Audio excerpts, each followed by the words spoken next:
এটা আমরা পরিষ্কার করে নিয়েছি, ভিতরে যে ময়লাটা থাকে চিংড়ি মাছের এইখানটা, এই যে দেখতে পাচ্ছেন, এটা আমরা আগে থেকেই পরিষ্কার করে নিয়েছি। এটার মধ্যে একটু হলুদ মরিচ দিয়ে হালকা করে তারপরে আমরা সরষা তেলের মধ্যে ভেজে নিচ্ছি।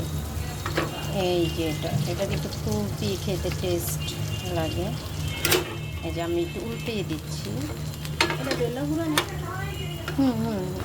আর তো আলাপ পাইতেছে কি বলক করবো আপু, এখানে জনসংখ্যা দেখেন, আয়সা জিগায় এটা ধন্যা গুড়া না। আমি আমি কি ব্লগ করবো, যা ইচ্ছা তাই আমরা ব্লগ করব, যা ইচ্ছা তাই।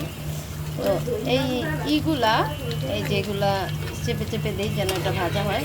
আর এটা হইতেছে, এইটা তো একটু তারা বাঁকা হয়ে গেছে, পাগুল কত বড় বড়, আমার পায়ের চাইতেও মোটা মনে হচ্ছে।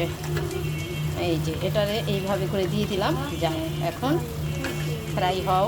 এটা কিন্তু ডিম জালে ভাজতে হবে, ঠিক আছে, এটা ডিম জালে ভাজতে হবে।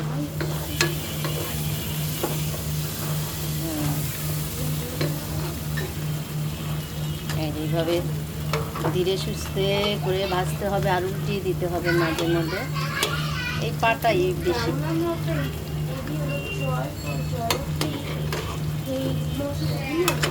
না আবার দেখো তাজের আছে কিনা, নেব।